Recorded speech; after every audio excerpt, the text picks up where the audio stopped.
रामायण कथा भाग 31 श्रीमद् गोस्वामी तुलसीदास जी द्वारा लिखित श्री रामचरितमानस अयोध्या कांड। लक्ष्मण जी का क्रोध और माता सुमित्रा का त्याग। श्री राम जी और सीता जी जब माता कौशल्या जी का आशीर्वाद लेकर वन को निकलने की तैयारी करते हैं, तभी लक्ष्मण जी व्याकुल होकर दौड़कर आए और पूछा, क्या ये सच है कैकेयी के कहने पर महाराज ने आपको वनवास दिया? उनका क्रोध सातवें आसमान पर था।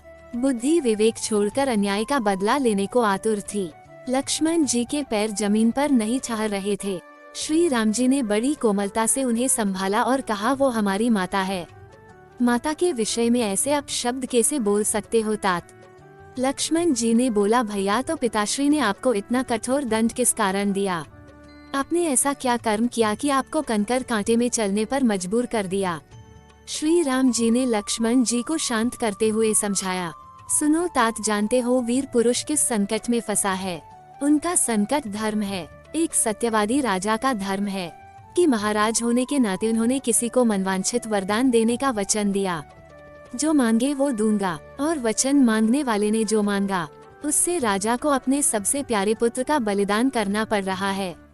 यदि वो वचन को तोड़े तो अपने श्रेष्ठ कर्मों का नाश करे और कुल की कीर्ति को कलंक लगाए, और यदि वो वचन रखे तो वो पुत्र जिसके बिना वो जीवित नहीं रह सकते हैं, उसको वन के कांटे कंकर में धकेल दे 14 वर्ष के लिए। लक्ष्मण, तुम उनकी दुविधा नहीं समझ सकते। वो कितनी पीड़ा में है। वो अभी एक घायल शेर की तरह है जो चाहकर भी कुछ नहीं कर सकते। ऐसे धर्मात्मा पिता के तो चरण धोकर पीना चाहिए। जब मैंने उन्हें इतनी निसहाय अवस्था में देखा, तभी मैंने निश्चय कर लिया कि मैं पिता के वचन का पालन करूंगा।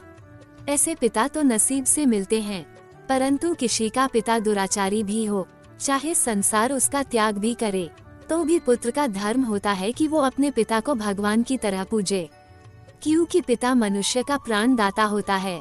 उन्हीं पिता के कारण हम इस धरती पर आए हैं। जो पिता की भक्ति नहीं करते, स्वयं भगवान भी उनकी पूजा को स्वीकार नहीं करता। संसार में बहुत सारी अनहोनी होती है जो मनुष्य के समझ के बाहर है। ये होनी है जिसके कारण समझदार माता कैकेयी के मुख से यह कार्य करवाया। लक्ष्मण जी ने हाथ जोड़कर कहा, अगर यही होनी है और आपको वन जाना ही है तो मैं भी आपके साथ चलूंगा। अगर वनवास आपको हुआ है तो राम और लक्ष्मण कभी अलग थे ही नहीं। आपने ही कहा था, लक्ष्मण मेरी आत्मा है, तो आत्मा को त्याग कर शरीर कैसे कहीं जा पाएगा? श्री राम जी ने समझाते हुए कहा, भरत और शत्रुघ्न भी यहाँ नहीं है। माता पिताजी, गुरु और नगर को कौन देखेगा? इन सबको कौन सहारा देगा?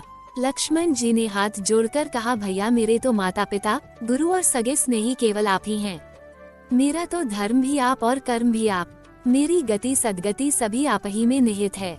मुझे आपसे दूर न करो, मेरा त्याग न करो। श्री राम ने व्याकुल होकर कहा, मैं तुम्हें अपने साथ नहीं ले जा सकता। माता सुमित्रा क्या कहेगी? तभी सुमित्रा जी आकर बोली, माता क्या कहेगी तुम्हें नहीं पता राम?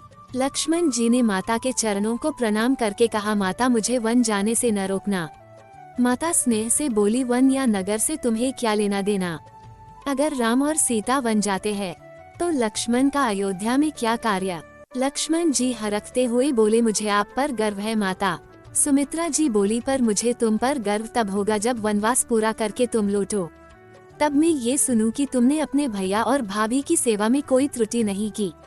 आज से मैं नहीं, सीता तुम्हारी माता और राम तुम्हारे पिता। ये सो जाए तो पहेरा देना, ये खा ले, और कुछ अगर बच जाए तो तुम खाना। इनके रास्ते के कांटे अपनी आंखों से चुनना। इतनी सेवा करना कि सीता को महलों के सुख याद न आए। इतना याद रखना कि सेवक का धर्म संसार में सबसे कठिन धर्म है। सुमित्रा के ऐसे वचन सुनकर कौशल्या जी सुमित्रा को धन्यवाद करती बोली, तुम्हारे जैसा त्याग संसार की कोई माता नहीं कर सकती। तुमने अपने पुत्र को राम सीता की सेवा में न्योछावर कर दिया। संसार में तुम्हारा नाम अमर रहेगा। और कौशल्या जी ने श्री राम जी से कहा, सुमित्रा ने लक्ष्मण को तुम्हें सौंपा है। ये सुमित्रा और उर्मिला की धरोहर है। जैसे लेकर जा रहे हो वैसे ही लेकर आना। श्री राम जी ने वचन दिया, मैं लक्ष्मण को अपने प्राणों से अधिक सहेज कर रखूंगा। श्री राम, सीता और लक्ष्मण तीनों माता कौशल्या और माता सुमित्रा के चरणों की वंदना करते हुए बार बार शीस नवाकर वन चलने की तैयारी में लगे। आगे की कथा अगले भाग में। जय श्री राम। दोस्तों, हमने भगवान श्री राम की लीलाओं को सरल भाषा में समझाने की एक तुच्छ कोशिश की है। आपको हमारी कोशिश अच्छी लगी हो तो वीडियो को लाइक कीजिए और चैनल को सब्सक्राइब कीजिए। कमेंट में जय श्री राम लिखिए।